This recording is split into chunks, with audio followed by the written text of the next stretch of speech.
Everyone. तो इस video में बात करने वाली हूँ कि जब जैनपैक का जो मेरा एक्सपीरियंस था वो प्रीवियस वीडियो मैंने आपसे शेयर किया था, और उसी प्लेसमेंट सेशन के दौरान क्या हुआ था कि एक कंपनी थी जिसको मैं बहुत दिल से चाहती थी कि मुझे उस कंपनी में जाना है, और वो थी मिनी ऑरेंज। और बाद में बहुत मेहनत करने के बाद उस कंपनी की वजह से मुझे रेड फ्लैग भी मिला था, और इतना सब कुछ होने के बाद भी मैंने उस कंपनी का एग्ज़ाम दिया था और रिटन टेस्ट क्वालिफाई हो गया था, और जो टेक्निकल इंटरव्यू राउंड जो 1 होता है वो मेरा हुआ। उसके बाद फिर वो मेरा अच्छा गया था, बट मेरा नाम लिस्ट में नहीं आया। अब इसके बाद मैं इसमें प्रॉब्लम में आती हूँ कि ऐसा मेरे साथ क्यों हो रहा है, क्यों मेरा सेकेंड राउंड के लिए सेकेंड इंटरव्यू राउंड के लिए मेरा नाम लिस्ट में नहीं आया है। इसका रीज़न मैं समझ नहीं पा रही थी। अब हुआ क्या कि इस कंपनी से तो नहीं हुआ, लेकिन और भी जो कंपनीज जो आ रही थी उसके लिए मैंने एनरोल करना शुरू किया। लेकिन कहीं ना कहीं मेरे जहन में ये बात चलती रहती थी कि इस कंपनी में मेरा क्यों नहीं हुआ, क्या हुआ, जब मैं जिस चीज़ को चाहती हूँ वो मुझे क्यों नहीं मिलता, क्या है ऐसा। फिर होता क्या है कि मुझे बाद में जब जैनपैक में मेरा सिलेक्शन हो जाता है, सिलेक्शन होने के बाद जब हम लोग अपना थीसिस कर रहे थे तो पता चलता है कि जो मिनी ऑरेंज है वो फुल टाइम के लिए आई थी, और उसका अच्छा खासा पैकेज भी था, लगभग 15 LPA के लगभग था। और जब वो इतना हाँ वो फुल टाइम के लिए आई थी, लेकिन उसने 1 साल जो स्टूडेंट्स को है उसको इंटर्नशिप पे लिया था, एमटेक के स्टूडेंट्स को, और इंटर्नशिप में वो 20,000 वो पे कर रही थी स्टूडेंट्स को। अभी क्या हुआ कि मुझे ये चीज़ समझ नहीं आ रही थी कि मिनी ऑरेंज तो फुल टाइम के लिए आई थी, लेकिन वो इस तरीके से इंटर्नशिप में क्यों ले जा रही है। बट मुझे लगा शायद हो सकता है कि फुल टाइम के पहले वो ट्रेनिंग देना चाहते हो इस तरीके से। खैर मैं तो उस कंपनी में थी नहीं, तो मैं इतना ज़्यादा ध्यान भी नहीं देती थी। उसके बाद होता क्या है कि जो भी स्टूडेंट्स मिनी ऑरेंज में थे तो उनमें से 1 साल के इंटर्नशिप के बाद क्या पता चलता है कि कुछ लोगों को मिनी ऑरेंज क्या करती है कि एज अ फुल टाइम रख लेती है, और कुछ लोगों को नहीं रखती है। अब यहाँ पे ये दिक्कत हो गया। जब ये सब चीज़ें मैंने सुनी और मैंने सोची कि यार ये कैसे, और सोचिए वो तब इंटर्नशिप 1 साल कराने के बाद तब वो उनको PPO नहीं देती है, बोलती है इनका खराब परफॉर्मेंस है और हम इनको नहीं ले सकते।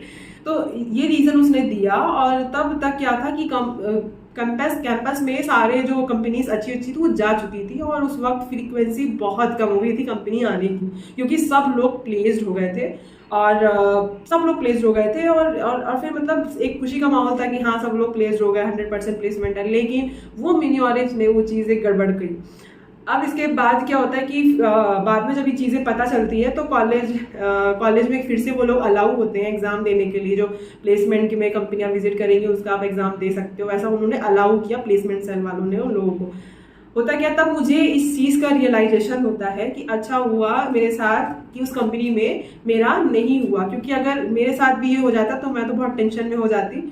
तो देखिए भगवान ईश्वर जो है ना, वो जो करता है वो बहुत अच्छे के लिए करता है। उस वक्त आपको लगता है कि आपके मन मुताबिक चीज़ें नहीं हो रही हैं, भगवान आपके साथ नहीं है, बट आपको बाद में पता चलता है कि वो जो चीज़ें हैपन हुई वो अच्छा हुआ आपके साथ नहीं हुई, क्योंकि वो बुरी थी, और आपको एक बैड एक्सपीरियंस से ईश्वर ने बचा लिया है ना। तो ये चीज़ें, ये रियलाइजेशन था मेरा, और मैं उस वक्त बहुत खुश हुई कि चलो ठीक है। मेरा एक तरीके से दुख भी हुआ मुझे उनके लिए कि हाँ इस तरह से उनको ऐसे कैसे कोई कंपनी कर सकती है, बट उन्होंने किया। शायद उस वक्त कोविड का सिचुएशन था, उनको लॉस हो रहा था, जो भी मुझे पता नहीं, लेकिन ऐसा हुआ था। अब उनका क्या रीज़न था क्या नहीं मुझे नहीं पता, बस मुझे इतना पता है कि इस तरीके से चीज़ें हुई थी, और अच्छा हुआ मैं उस कंपनी में नहीं गई, और जैनपैक मेरे लिए बेस्ट है। और तो हमें इस चीज़ से क्या सीखने को इस जर्नी में मिलती है कि जो भी होता है अच्छे के लिए होता है। अब 5 तरीके के रियलाइजेशन जो है वो मैं उस चीज़ पे बात करूंगी, लेकिन उससे पहले मैं आपको याद दिला देना चाहती हूँ कि मेरे साथ हुआ क्या। अगर कोई स्टूडेंट है जो बोलता है कि उसके कम मार्क्स है या फिर उसका ईयर गैप बहुत ज़्यादा है, तो एक तरीके से वो बहाना बना रहे हैं आगे ना बढ़ने के लिए, या फिर अपने आप के अपने पैर में खुद ही वो कुल्हाड़ी मार रहे हैं, इस चीज़ को एकदम अपने दिमाग में फिक्स करके कि कि हमारा मार्क्स कम है या फिर हमने ड्रॉप लिया है तो हम कुछ नहीं कर सकते। वो उनकी बहुत बड़ी गलत सोच है, ऐसा कुछ भी नहीं है, ठीक है। तो मैं आपको शुरू से बताती हूँ एक कॉन्साइज वे में कि पहले मेरा जो था कि मुझे स्कूलिंग टाइम में कि मेरी फर्स्ट डिवीज़न आए, ठीक है। फर्स्ट डिवीज़न के चक्कर में 10th में मेरी फर्स्ट डिवीज़न नहीं आती है और 12th करती हूँ फर्स्ट डिवीज़न चक्कर में कि 12th में शायद आ जाए, पॉलीटेक्निक छोड़ देती हूँ तो क्या होता है कि 12th में भी मेरी फर्स्ट डिवीज़न नहीं आती, जबकि मेरा 1% और कम हो जाता है। ठीक है, अब इसके बाद 12th के बाद फिर मुझे पता चलता है कि हाँ इंजीनियर बनने के लिए एक IIT इंस्टीट्यूट में जाना होता है, बीटेक करना होता है। तो मैंने IIT का सपना पाला, सोचिए 2nd डिवीज़न में हूँ। अगर मैं उस वक्त ये सोच लेती कि मैं एक बोर्ड एग्जाम में ही अच्छा परफॉर्म नहीं कर पा रही, मैं कॉम्पिटिटिव एग्जाम में कैसे परफॉर्म करूंगी, कभी भी ये मेरे दिमाग में मिथ आया ही नहीं, क्योंकि मुझे लगा था कि डिफरेंट चीज़ है, कॉम्पिटिटिव एग्जाम डिफरेंट चीज़ है। उसमें पढ़ना पड़ता है एक रात पहले और इसमें क्या करना पड़ता है, रेगुलरली पढ़ना पड़ता है। और मैं थोड़ी सी क्या हम आगे बढ़ते हैं। उसके बाद क्या होता है कि उस IIT के लिए जब मुझे IIT की फॉर्म के लिए मेरे पास परसेंटेज उस वक्त नहीं थे, 2nd डिवीज़न थी, तो इस वजह से मेरा EI दिल्ली में हुआ। जो NITs होती है, NIT पाने की कोशिश की मैंने, उसके लिए ड्रॉप लिया 1 साल का। फिर उसके बाद पता चलता है कि वो भी मुझे नहीं मिल रहा है, और फिर उसके बाद दूसरे साल का ड्रॉप लेती हूँ कि फिर से NIT लूँगी, वहाँ भी नहीं मिलता है। तो ये पता चलता है चलिए स्टेट गवर्नमेंट कॉलेज मुझे मिला है, और स्टेट गवर्नमेंट कॉलेज में मैं सोचती हूँ कि मुझे गवर्नमेंट कॉलेज मिले, और गवर्नमेंट कॉलेज भी मुझे मिल जाता है। अब यहाँ पे जर्नी हुई। अब गवर्नमेंट कॉलेज में जाते ही मुझे वहाँ पता चलता है कि वहाँ पे 10-12 की परसेंटेज की वजह से मुझे वहाँ पे कोई प्लेसमेंट नहीं मिलने वाला है। मैं प्लेसमेंट के लिए एलिजिबल ही नहीं हूँ, एलिजिबिलिटी क्राइटेरिया ही नहीं है मेरा वहाँ पे प्लेसमेंट के रिगार्डिंग। अब ये चीज़ें जब होती हैं, ये इतनी वर्स्ट चीज़ थी, इतनी वर्स्ट चीज़ की सोचो, हम अगर यहाँ पे कोई इंसान सोचे कि अब तो मेरा कुछ नहीं हो सकता, तो वो सोच के ऐसा बैठ सकता था। अब होता क्या है कि मुझे पता चलता है गेट एग्ज़ाम के बारे में, और गेट एग्ज़ाम की जो बेनिफिट्स हैं मुझे पता चलते हैं कि इससे IIT में जा सकते हैं, NITs में जा सकते हैं, और PSU ले सकते हैं, और PhD करने के लिए भी जा सकते हैं डायरेक्ट बीटेक के बाद। तो ये सारी चीज़ें मुझे जब पता चली तो मैं बहुत खुश हुई, और मुझे ऐसा फील होने लगा, मुझे ये रियलाइजेशन हुआ कि वाह अच्छा हुआ कि मेरे साथ वो जो एक 10-12 का मार्क्स अगर मेरा हो जाता उस वक्त, तो मैं गेट के लिए प्रिपेयर करती ही नहीं कभी, है ना। मैं उसी 2.5 LPA की जॉब में ही रह जाती, मैं गेट का कभी एग्जाम नहीं देती। और जब मुझे पता चला ना कि गेट एग्जाम है, तो मैं एक तरीके से अपॉर्चुनिटी सोची कि भगवान ने मुझे दूसरा मौका दिया है किसी IIT या NIT में जाने का। अब इसके बाद मुझे मेरा जो सपना था वो था IIT, चलो ठीक है अब गेट एग्जाम देते हैं, IIT PSU लेते हैं। अब इसके बाद क्या होता है, 2017 में एग्जाम फर्स्ट टाइम देती हूँ, 4th ईयर का ड्यूरेशन था वो 2017, और सीधे जस्ट क्वालिफाई करती हूँ, जिसमें मुझे कोई इंस्टीट्यूट नहीं मिलना होता है। ठीक है, अब 2017 हो गया, मैंने फिर से 1 साल ड्रॉप लिया, 2018 में करने के लिए। 2018 में जब करती हूँ तो सिर्फ मेरे 2 मार्क्स का इंक्रीमेंट होता है, और मेरे नंबर 25 से 27 होते हैं। अब इसके बाद यहाँ पे भी ये होता है कि काउंसलिंग नहीं कराना है, इतने में तो कुछ नहीं मिलने वाला। अब 2019 की बात करते हैं। 2019 में मेरा जो मार्क्स आता है, हाँ पिछले वीडियो में मैंने कुछ 38 बताए थे, लेकिन मेरा 30, मैंने चेक किया, मेरा 38 मार्क्स नहीं है। 2019 में मेरे 31.67 मार्क्स हैं। तो सोचिए यहाँ पे भी मेरा जो है इंक्रीमेंट ज़्यादा नहीं हुआ, 27 जो था पहले, और उससे 27 से मेरा 31.67 हो गया। अब यहाँ पे क्या हो सकता था कि मुझे कॉलेज NSR राउंड में मिल सकता था CCM उसमें, लेकिन मैंने काउंसलिंग नहीं कराई क्योंकि मुझे IIT चाहिए था या फिर PSU जॉब चाहिए थी। अब इसके बाद फिर से मैंने ड्रॉप लिया 2020 में, और 2020 वाला जो गेट के लिए गेट का एग्जाम दिया, तो उसमें मेरे आए मार्क्स 43.67 और 527 गेट स्कोर। अब उस गेट स्कोर में फिर मैंने क्या किया कि काउंसलिंग जब कराई, वो भी स्टाइपेंड के लिए कि मुझे फिर से 1 साल ड्रॉप लेके PSU जाना है। और MTech मुझे पता था कि मेरे कुछ दोस्त ने समझा दिया था कि MTech बहुत कठिन होता है, बहुत हार्ड होता है, तो इस वजह से मुझे PSU चाहिए था।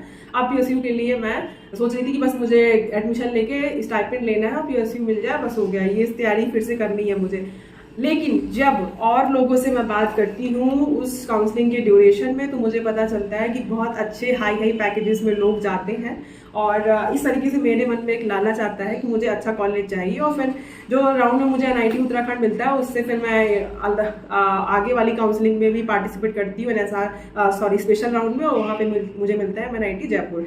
अगर NIT जयपुर मुझे मिल जाता है, तो यहाँ पे भी मेरी एक चाहत हो जाती है, एक तरीके का मेरा एक विल पावर हो जाता है कि नहीं मुझे क्या करना चाहिए, मुझे IIIT इलाहाबाद चाहिए। IIIT इलाहाबाद भी मेरा यहाँ पे सपना चकनाचूर हो जाता है, मुझे नहीं मिलता है। अब IIIT IIT इलाहाबाद के बाद क्या होता है कि मुझे रियलाइजेशन ये होता है दूसरा इस चीज़ का कि अच्छा हुआ मुझे IIIT इलाहाबाद नहीं मिला। पहला रीज़न ये कि MNIT जयपुर में फ़ीस कम थी और IIIT इलाहाबाद की फ़ीस हाई थी, जो मैं अफोर्ड नहीं कर सकती थी। और उस वक्त मेरा दिमाग नहीं चला था फ़ीस वाले चीज़ों में कि मैं एक बार पता कर लूँ फ़ीस कितना। अगर मैं उस वक्त फीस के बारे में पता करती तो शायद मैं IIIT इलाहाबाद चूज़ ना करती। ठीक है, तो ये मेरा पहला रियलाइजेशन हुआ कि चलो जो हुआ मेरे साथ अच्छा हुआ। दूसरा रियलाइजेशन ये हुआ कि MNIT जयपुर में भी रह के मैंने सैमसंग SDS में इंटर्नशिप की। अगर IIIT इलाहाबाद में होती तो वहाँ भी सैमसंग SDS में ही इंटर्नशिप करती, तो इतना पैसा वहाँ पे भी लगा के यही करती। तो ये दूसरा रियलाइजेशन हुआ कि चलो जो हुआ अच्छा हुआ। और तीसरा रियलाइजेशन मुझे ये हुआ कि MNIT जयपुर में आके जो रिसर्च में भी मैंने अच्छा ठीक ठाक परफॉर्म किया और रिसर्च में इंटरनेशनल जर्नल में मेरा पेपर पब्लिश हुआ। और तो ये चीज़ मेरे तीसरी रियलाइजेशन थी कि अच्छा हुआ मेरे साथ जो मुझे MNIT जयपुर मिला और IIIT नहीं मिला, तो वो चीज़ ठीक है, लेकिन मुझे मेरे साथ जो अभी हो रहा है वो बहुत अच्छा हुआ।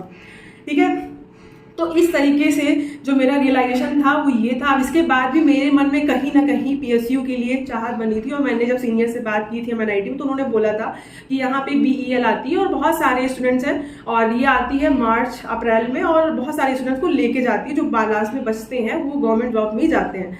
तब जब मुझे इस चीज़ें पता चली तो मैंने अपने अंदर ये भी पालना शुरू किया कि यार ये जो PSU है उसमें मुझे जाना है। बट जब सैमसंग SDS में मैं जाती हूँ वहाँ पे इंटर्नशिप करने, तो देखती हूँ कि लेमन ट्री हम लोग को होटल मिला है और एकदम लग्जरी लाइफ स्टाइल, वो 2 वीक का अकोमोडेशन देते हैं हम लोगों को सारे जो इंटर्नशिप में आते हैं। तो सारी चीज़ें देखती हूँ और तो मुझे बहुत एक तरीके का बहुत अच्छा फील होता है कि नहीं मुझे जॉब ऐसी करनी है। एक तरीके का एक होता नहीं है कि हम लोग थोड़ा सा सोचने लगते हैं, लग्जरियस होने लगते हैं कि नहीं हाँ ये वाली लाइफ स्टाइल चाहिए। तो उस वक्त से मुझे ये मेरे दिमाग से हटा कि कॉर्पोरेट जॉब जो है वो बुरी नहीं होती है, वो भी अच्छी होती है, अपनी जगह सब चीज़ अच्छी है। गवर्नमेंट जॉब अपनी तरफ अच्छी है अपने लिए, और कॉर्पोरेट जॉब जो है वो अपने जगह पे अच्छी है। कोई ये नहीं बोल सकता कि ये दोनों खराब है, या फिर किसी भी चीज़ के लिए नहीं बोल सकता कोई भी, क्योंकि अपनी अपनी जगह सारी चीज़ें बहुत सही है। ये डिपेंड करता है कि कौन इंसान कहाँ पे किस फील्ड में जाना चाहता है। किसी को क्या होता है कि काम किए बिना उसको चैन नहीं मिलता, उसको डिफिकल्टीज जब तक वो क्रॉस ना करे उसको मन में शांति नहीं मिलती, तो ऐसे लोगों के लिए कॉर्पोरेट ही जाना बेस्ट है। और जिनको लगता है कि थोड़ा सा उनको आराम चाहिए, काम बैलेंस हो, तो फिर वो ठीक है गवर्नमेंट जॉब। मतलब अलग अलग पर्सनालिटी के हिसाब से अलग अलग उनका एक चॉइस हो सकता है। उसके लिए मैं ये नहीं बोलना चाहूँगी कि वो चीज़ खराब है या फिर ये चीज़ खराब है। अब इसके बाद ये रियलाइजेशन हुआ मुझे, तब क्या हुआ कि मैं SDS में इतना सब लग्जरीज लाइफ ये सब चीज़ें देखने के बाद जो कॉर्पोरेट के लिए मेरी जो थिंकिंग थी वो मेरी चेंज हुई। और तब मैंने सोचा कि गवर्नमेंट जॉब भी ठीक है, लेकिन ये प्राइवेट जॉब भी बुरी नहीं है, ये भी बहुत अच्छी है और इसमें ग्रोथ भी है और अच्छे से ज़्यादा पैसा भी हम कमा सकते हैं इसमें। एक और चीज़ का रियलाइजेशन अब होता है मुझे इस टाइम पे, जनपद के टाइम पे, कि अगर मैं एक गवर्नमेंट जॉब में जॉब कर रही होती, क्योंकि मेरे बहुत क्लासमेट्स जो हैं वो गवर्नमेंट जॉब में भी गए हैं और कॉलेज की तरफ से जो PSU है उसमें गए हैं, तो क्या होता है कि मुझे एक चीज़ एनालाइज करने को ये चीज़ मिली कि गवर्नमेंट जॉब में आपको वर्क फ्रॉम होम नहीं मिल सकता। हाँ, वहाँ पे ऑफिस आपको जाना ही पड़ेगा। और यहाँ पे कॉर्पोरेट में जनपद में क्या है कि वर्क फ्रॉम होम भी है और वर्क फ्रॉम ऑफिस भी है, जो आपको सुटेबल लगे। और वीक में किसी दिन जाना है और अगर आपको वर्क फ्रॉम होम करना है तो आप बात कर सकते हो। तो इस तरीके से जो एनवायरनमेंट है ये आपके हिसाब से चीज़ें चल रहा है, तो ये चीज़ यहाँ पे मुझे बेस्ट लगती है। और ग्रोथ भी अच्छी है। और मतलब ये ग्रोथ करने का मतलब ये है मेरा कि अगर आप कहीं स्विच करते हो, क्योंकि डेटा साइंस जो है काफ़ी ट्रेंडिंग जो टेक्नोलॉजी है और इसके ट्रेंडिंग जो एक तरीके का जॉब रोल है, और आप स्विच करके ग्रोथ कर सकते हैं। लेकिन गवर्नमेंट जॉब में क्या होता है कि आपको वहाँ पे फिक्स ही रहना है, आप उस जॉब को आप रिज़ाइन कर सकते हो, लेकिन आप इस तरीके से स्विचिंग वाला जो चीज़ है ना हर साल की नहीं, तो गवर्नमेंट जॉब में क्या होता है कि आप फिक्स हो गए, आप फिक्स तो फिक्स, ये चीज़ रहता है। अब इसके बाद क्या होता है कि अभी यहाँ पे जैसे जनपद में क्या है कि अगर शादी इन फ्यूचर किसी लड़की की होती है तो और उसको मैटरनिटी जो लीव चाहिए तो वो भी 6 मंथ का है, 6 वुमेंस के लिए। सोचो 6 मंथ का मैटरनिटी लीव है उनको। तो ये चीज़ें मुझे यहाँ पे बहुत सही लगती है। और वर्क प्रेशर तो इतना ज़्यादा है नहीं, वर्क लाइफ एकदम बैलेंस है, जितना काम करना होता है करना होता है, जितना मतलब इतना कोई प्रेशराइज नहीं मुझे यहाँ पे अभी तक तो मुझे बिल्कुल भी फील नहीं हुआ कि बहुत प्रेशर है क्या, ऐसा तो मुझे कुछ भी फील नहीं हुआ यहाँ पे। लेकिन हाँ, ये जितना भी काम होता है उतना आप टाइमली कर दो, और ऐसा भी नहीं है कि कोई टाइम बाउंडेशन है कि आपको इतने बजे ऑफिस जाना है, आना है और जाना है, ऐसा कुछ नहीं होता। आप कभी भी आके अपना ऑफिस आवर्स जो है उसको कंप्लीट करके जा सकते हैं। तो ये चीज़ें मैंने रियलाइज़ की, और अब मुझे सारी चीज़ें मुझे पता चलती हैं कि जो चीज़ें मेरे साथ हुई वो बहुत अच्छे के लिए हुई, और जहाँ पे भी मैं हूँ वो मतलब ईश्वर की कृपा है कि वहाँ पे अच्छे से हूँ।